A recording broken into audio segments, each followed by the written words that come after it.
दोस्तों, मेरे new channel Vasu study channel में आपका स्वागत है। दोस्तों, मैं आपके लिए भारतीय संविधान के प्रैक्टिस वीडियो लाया हूं, जिसमें भारतीय संविधान के सभी टॉपिक को कराएंगे। जिसमें संविधान के 2 वीडियो को अपलोड कर दिए हैं।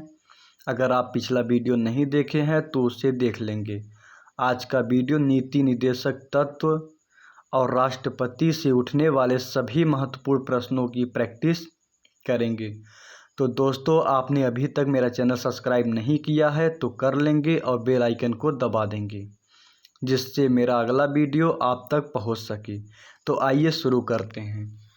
क्वेश्चन नंबर फर्स्ट, भारत के संविधान में शामिल राज्य नीति निर्देशक सिद्धांतों की अवधारणा किसके संविधान से ली गई थी? Option A Australia, option B USA, option C Canada, option D Ireland. तो ऑप्शन डी हमारा सही है, आयरलैंड। भारत के संविधान में शामिल अनुच्छेद 36 से 51 तक राज्य के नीति निर्देशक सिद्धांत की अवधारणा आयरलैंड के संविधान से ली गई है। क्वेश्चन नंबर 2, भारतीय संविधान के किस भाग में भारत को एक कल्याणकारी राज्य के रूप में स्थापित करने की बात कही गई है? ऑप्शन ए संविधान की प्रस्तावना, ऑप्शन बी मौलिक अधिकार, संविधान भाग 3, ऑप्शन सी राज्य नीति निर्देशक सिद्धांत, संविधान का भाग 4, ऑप्शन डी भारतीय संविधान की अनुसूची 4। तो हमारा ऑप्शन सी सही है। भारतीय संविधान के भाग 4 अनुच्छेद 36 से 51 में वर्णित राज्य नीति के निर्देशक सिद्धांतों का उद्देश्य कल्याणकारी राज्य की स्थापना करना है। क्वेश्चन नंबर 3, भारतीय संविधान के निम्नलिखित में से किस भाग में सामाजिक एवं आर्थिक लोकतंत्र को सुनिश्चित किया गया है? ऑप्शन ए आपात स्थिति के प्रावधान, ऑप्शन बी केंद्र राज्य संबंध, ऑप्शन सी राज्य नीति निर्देशक सिद्धांत, ऑप्शन डी इनमें से कोई नहीं।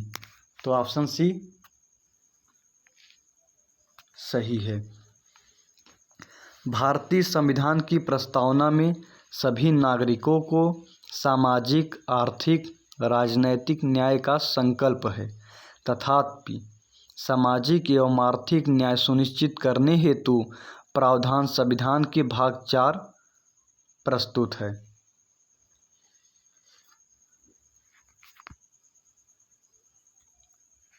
क्वेश्चन नंबर 4,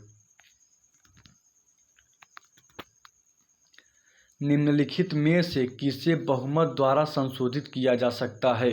ऑप्शन ए राज्य के नीति निर्देशक तत्व, ऑप्शन बी संसद को चलाने के नियम, ऑप्शन सी नए राज्य का गठन, ऑप्शन डी संसद में अंग्रेजी भाषा का प्रयोग।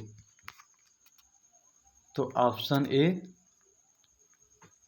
सही है। क्वेश्चन नंबर 5, यदि सरकार द्वारा राज्य नीति निर्देशक सिद्धांतों को लागू नहीं किया जाता है तो एक नागरिक निम्नलिखित में से किसके पास जा सकता है? ऑप्शन ए उच्च न्यायालय, ऑप्शन बी उच्चतम न्यायालय, ऑप्शन सी राष्ट्रीय मानवाधिकार आयोग, ऑप्शन डी इनमें से कोई नहीं। ऑप्शन डी सही है, इनमें से कोई नहीं। राज्य के नीति निर्देशक तत्व को किसी न्यायालय में नहीं ले जाया जा सकता, यह अनुच्छेद 37 कहता है।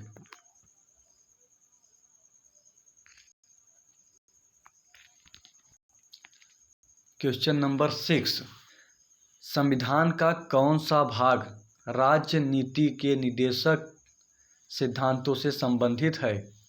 ऑप्शन ए भाग 3, ऑप्शन बी भाग 4, ऑप्शन सी भाग 2, ऑप्शन डी भाग 1। तो ऑप्शन बी सही है, भाग 4।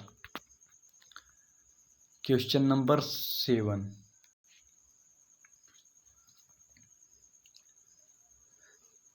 किस निदेशक सिद्धांत पर गांधी जी के नैतिक दर्शन का प्रत्यक्ष प्रभाव है? ऑप्शन ए समान काम के लिए समान वेतन, ऑप्शन बी निःशुल्क कानूनी सहायता और सलाह की व्यवस्था, ऑप्शन सी गोवध पर निषेध, ऑप्शन डी ऐतिहासिक महत्व के स्मारकों की रक्षा। तो हमारा ऑप्शन सी सही है। निम्न निदेशक सिद्धांतों पर गांधी जी के नैतिक दर्शन का प्रत्यक्ष प्रभाव है। पहला, ग्राम पंचायतों का गठन। दूसरा, ग्रामीण उद्योगों को बढ़ावा देना। तीसरा, मद्यपान निषेध। चौथा, गोवध पर निषेध। पांचवा, कृषि एवं पशुपालन का संगठन। क्वेश्चन नंबर 8, ग्राम राज्य के माध्यम से राम राज्य के बारे में किसने कहा था? Option A Mahatma Gandhi, option B Vinoba Bhave, option C Jaishankar Prasad Narayan, option D Jawaharlal Nehru. Option A सही है। ग्राम राज्य के माध्यम से राम राज्य के बारे में महात्मा गांधी जी ने कहा था। क्वेश्चन नंबर 9, भारत के संविधान का कौन सा अनुच्छेद भारत को कल्याणकारी राज्य घोषित करने से संबंधित है? Option A 99, option B 39, option C 59, option D 69। हमारा ऑप्शन बी सही है। भारत के संविधान का अनुच्छेद 39 कल्याणकारी राज्य घोषित करने से संबंधित है। क्वेश्चन नंबर 10, संविधान सभा में यह किसने कहा था कि सरकारी नीति के निदेशक सिद्धांत किसी बैंक में दे उस चेक की तरह है जिसका भुगतान बैंक अपनी सुविधा अनुसार करता है? Option A K T. Shah, option B K M. Munshi, option C B R. Ambedkar, option D कोई नहीं। तो ऑप्शन ए सही है। यह किसने कहा था? के.टी. शाह ने। क्वेश्चन नंबर 11, राष्ट्रपति द्वारा राष्ट्रीय आपात स्थिति की घोषणा किए जाने के बाद किस अवधि तक उसका अनुमोदन संसद के प्रत्येक सदन द्वारा हो जाना चाहिए? ऑप्शन ए 1 माह के भीतर, ऑप्शन बी 2 माह के भीतर, ऑप्शन सी 4 माह के भीतर, ऑप्शन डी 6 माह के भीतर। तो हमारा ऑप्शन ए सही है, 1 माह के भीतर हो जाना चाहिए। भारतीय संविधान के अनुच्छेद 352 के 4 में राष्ट्रपति द्वारा अनुच्छेद 352 का फर्स्ट के तहत की गई आपात स्थिति की घोषणा प्रत्येक सदन में 1 माह के भीतर हो जाना चाहिए, नहीं तो यह प्रवर्तन में नहीं रहेगा।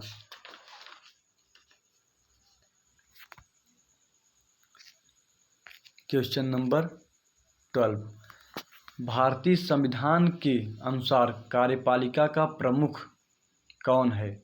ऑप्शन ए प्रधानमंत्री, ऑप्शन बी भारत सरकार का मुख्य सचिव, ऑप्शन सी राष्ट्रपति, ऑप्शन डी केंद्रीय गृह मंत्री। ऑप्शन सी सही है। कार्यपालिका का प्रमुख राष्ट्रपति होता है। दोस्तों, संविधान के अनुच्छेद 53 का फर्स्ट में संघ की कार्यपालिका की शक्ति राष्ट्रपति में निहित होगी।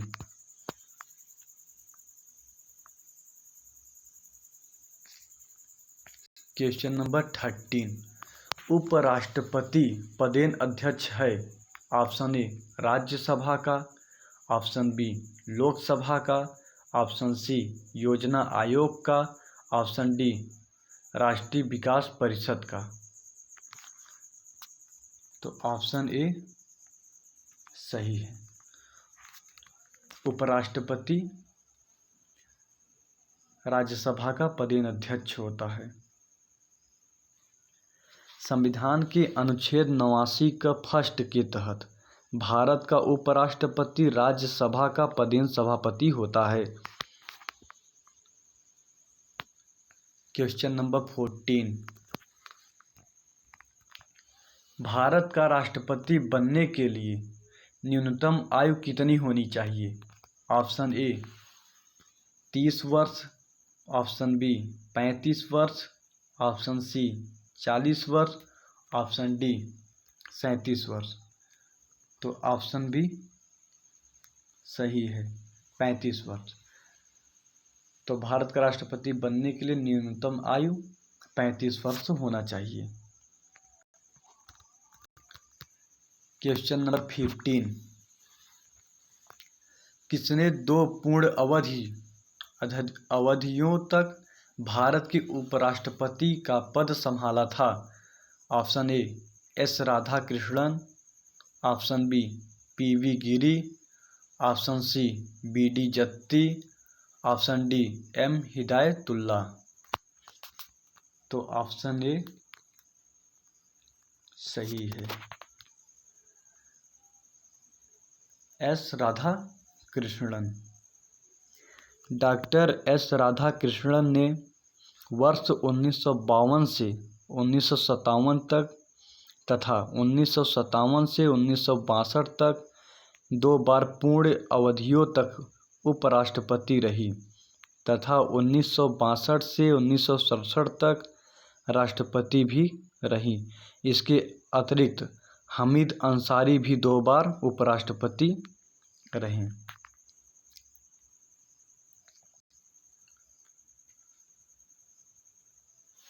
क्वेश्चन नंबर 16, राष्ट्रपति द्वारा संसद के दोनों सदनों के लिए कुल कितने सदस्यों को नामित किया जा सकता है।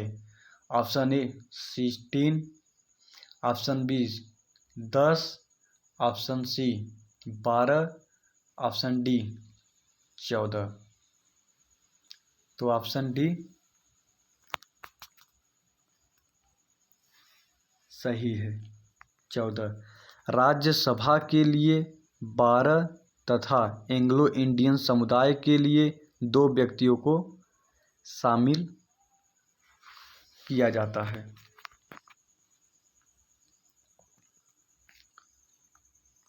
क्वेश्चन नंबर 17, भारत का राष्ट्रपति किसका एक अभिन्न भाग है। ऑप्शन ए संसद का, ऑप्शन बी लोकसभा का, ऑप्शन सी राज्यसभा का, ऑप्शन डी मंत्रिपरिषद का। तो ऑप्शन ए सही है, भारत का राष्ट्रपति संसद का अभिन्न भाग होता है। यह संविधान की अनुच्छेद 79 में लिखा है।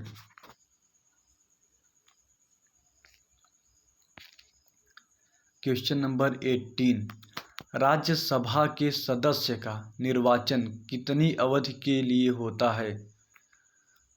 ऑप्शन ए 2 वर्ष, ऑप्शन बी 3 वर्ष, ऑप्शन सी 5 वर्ष, ऑप्शन डी 6 वर्ष।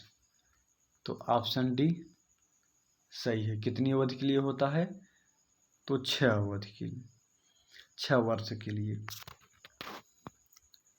राज्यसभा की अधिकतम संख्या 250 है।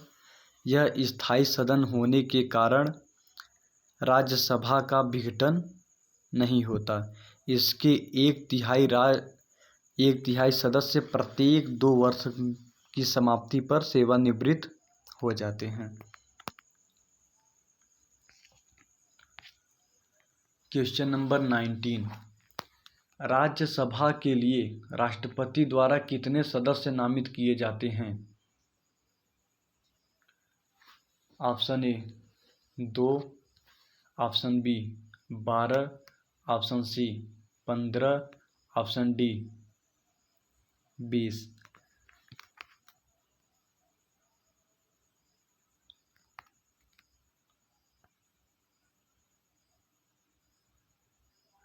ऑप्शन बी सही। राज्यसभा के लिए राष्ट्रपति द्वारा कितने सदस्य नामित किए जाते हैं? तो 12 सदस्य। भारतीय संविधान के अनुच्छेद 80 का फर्स्ट में राष्ट्रपति मंत्री परिषद के सलाह पर 12 व्यक्तियों को नामित करता है।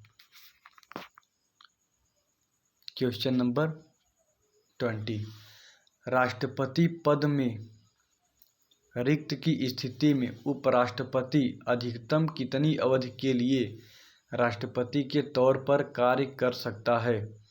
ऑप्शन ए 3 माह, ऑप्शन बी 6 माह, ऑप्शन सी 1 वर्ष, ऑप्शन डी 2 वर्ष।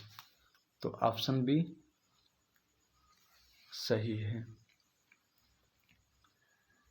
दोस्तों, अनुच्छेद 65 का फर्स्ट के तहत उपराष्ट्रपति 6 माह तक राष्ट्रपति रह सकता है। दोस्तों, अगर आपको यह वीडियो अच्छा लगा हो तो लाइक करें, सब्सक्राइब करें और अपने दोस्तों के साथ शेयर करें। धन्यवाद दोस्तों।